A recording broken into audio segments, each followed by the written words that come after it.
Hi guys, so you're thinking about moving to Korea. The question is, how are you going to move to Korea? How much money do you need to move to Korea? What jobs can you get in Korea? And what is it like coming to Korea to live? I'm going to answer your questions today.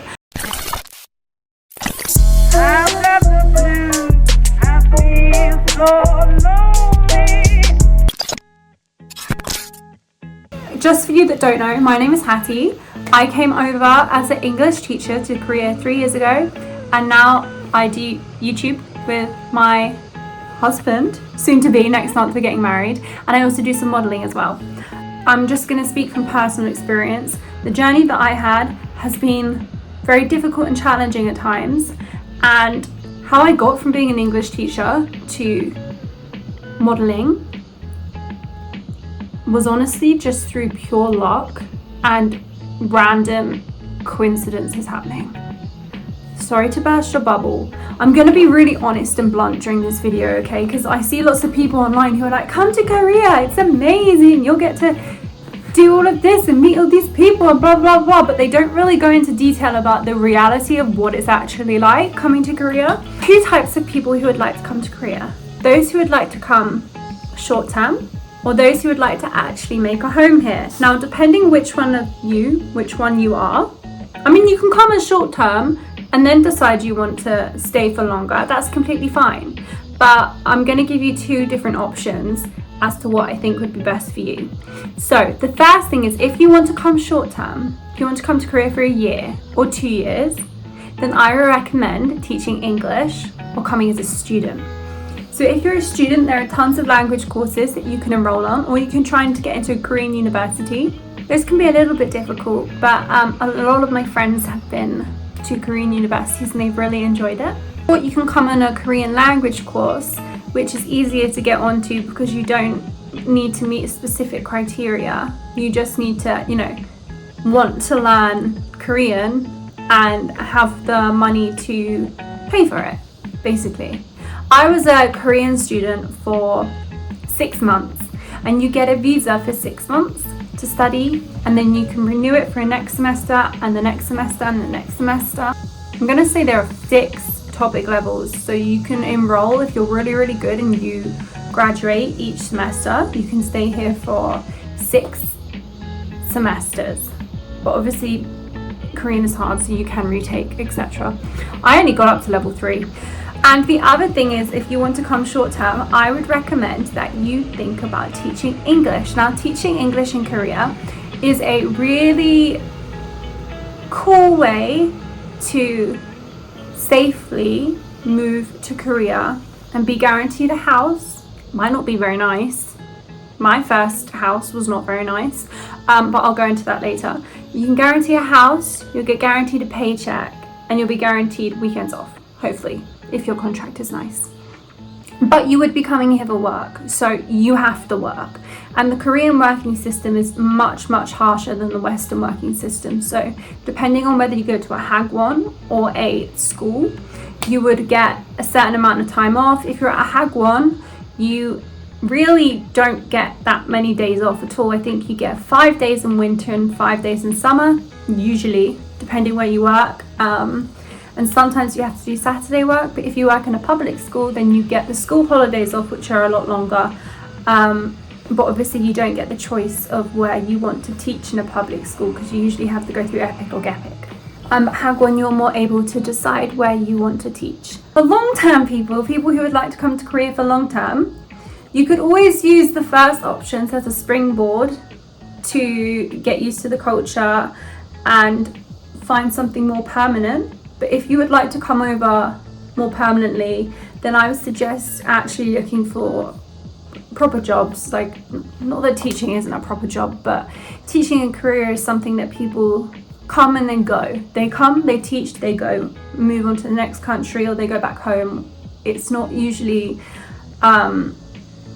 a job where people tend to stay for a long time. Obviously there are the exceptions, and some people in Korea have been teaching for 10 years or so. If you'd like to stay long term, I would suggest looking for a specific job which is related to your degree. Very hard to come to Korea if you don't have a degree. That's the only thing I'm going to say. You either need to know how to speak a certain amount of Korean, or you have a degree of some sort, because you need a visa, and the visas can be quite complicated. Or if you have a teaching degree, one of the best things you could do is try and get a job at an international school. Those pay really well and you get holidays, and it's a much more calmer curriculum than the Korean school curriculum. Now let's talk about visas. Many different visa types you can come on, but you have to meet the specific criteria.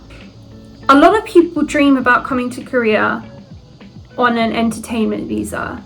And I just want to be clear and say it is possible to come to Korea on an entertainment visa, but a lot of the times the companies that are sponsoring your visa are slightly dodgy, or will ask for a set amount of money each month, and you have to graft because you have to work as much jobs as you can to bring in that money. So it can be slightly difficult. Other options are an F6 visa if you manage to fall in love and get married and come over to Korea. Another visa you can get is the E2 visa, which is the English teaching visa. You need to have a degree in something. It can be anything, but you need a degree. And the next thing is you have to come from an English speaking country. So an English speaking country, so that's Australia, New Zealand, South Africa, England, Ireland, Scotland, Wales, America, Canada. If you're not from one of those countries, it's going to be very, very difficult for you to get a job as an English teacher. Now that's not to say that it's not possible, because I know some people who are Indian who have managed to get English jobs or English teaching jobs, but it is very, very difficult. And now the reality of coming to Korea is that it is an incredibly fun and adventurous and wonderful experience. You meet so many new people. Everything is so efficient here. Weather is fantastic. You get very, very extreme summers and very, very extreme winters, but it means you get to experience a vast variety of seasons. This section is going to sound a bit negative because this is the part that people don't talk about. Coming to Korea and moving to a different country is extremely mentally taxing. It is mentally exhausting. It is lonely. It can be really, really difficult to get used to the cultures and the foods. And often if you work in a school, it can be a very difficult environment for you to work in, depending on what your school is like.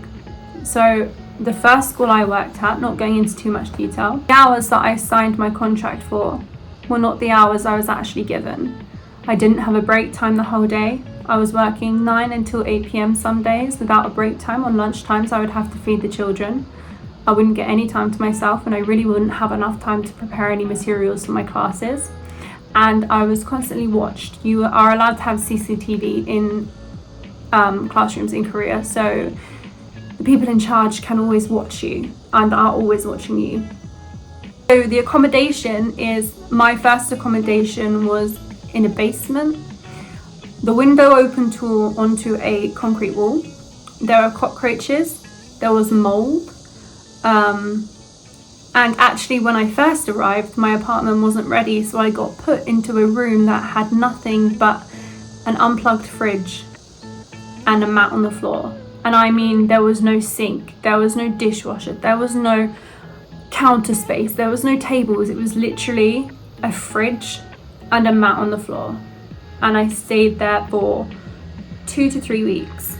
And there was no way for me to make my own meals, so I had to eat out for every meal, and I couldn't keep food. And if I wanted to wash myself, I had to go outside of my room and go to the bathroom down the hallway. So when you come to Korea, please do not expect much in the form of accommodation.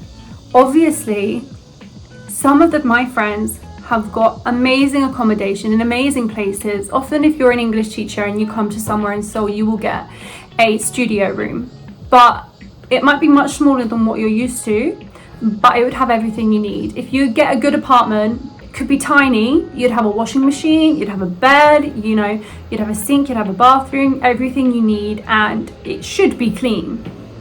But I just want you to know that that's not always the case. If you do come over to teach, because you don't really have a choice in where you live unless you want to take the key money and find somewhere to live. But I really wouldn't recommend that if it's your first time coming to Korea, because it could be incredibly difficult to communicate with, you know, estate agents and that sort of thing. Coming over to Korea as a student, that's fantastic. That is a lot of fun. You could do an exchange program, or you could come and learn Korean, or you could try and get into university here. It's really, really fun. I think you get much more free time. You get to party. The student life, you can make lots of friends, and Korean unis are really fun environments to be in. The downside is that you need to find your own accommodation, or you have to stay in the dormitories. And some of my friends stayed in the dormitories when I was learning Korean. However, they were not allowed to cook food in the dormitories. So they had to eat outside all the time. They were, I don't know why they weren't allowed to cook food, but they weren't allowed to cook food. It's expensive, so you have to make sure that you have the means to fund your studies and, you know, fund your living expenses too. Scholarships are possible, but only one person I know has ever got a scholarship, and that's because she studied Korean first with me. She progressed to level 5 in Korean, and then she applied for an undergraduate degree, and there she got a scholarship. I sound like such a Debbie Downer here, but I'm just trying to give you the realistic expectations that I didn't have and that I wish people would have told me. To come to Korea, you need to be mentally strong, and you need to be prepared for your mental health to suffer, and you need to be prepared to make friends who are going to act like your family here, because if you don't have friends here, I don't know how you can survive. It's really difficult, and often the friends you make in Korea, the friends you make abroad, you develop a much deeper bond with each other, because you're all that you guys have here, because you don't have family here. You only have each other. So you become very close friends very quickly, and almost have a sense of like brother or sister bond with each other. That's what I have with a lot of my friends. You can make a wonderful life here, and you can work hard, you can find, you know, as I said, I know people who have been here who work for Korean companies, who work for international schools, who work for hagwons or public schools, who've been here for a really long time and have a really, really nice life, and they've got family here now.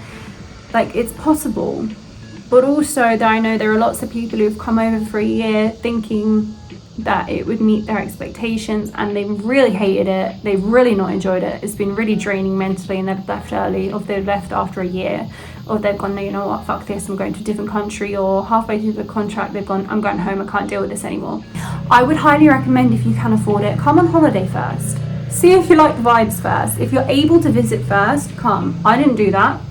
Probably should have, but come here first. Maybe come here as a student for a semester, see if you like living here, and then come back again once you've graduated as a teacher.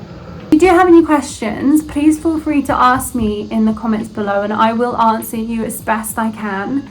Please understand that I'm not going to be like, oh, it's amazing, come. I'm gonna give you real and honest answers. That's just my experience and my truth and how it was for me. So, you know, take everything with a pinch of salt, and make sure that you look at a lot of other people's videos and see what their experiences were and things like that. But yeah, ask the questions in the comments, and I will try to answer everything. And you look beautiful. And this is Hattie, and I've got some pimples, but I'm trying out new skincare. I love you. Bye.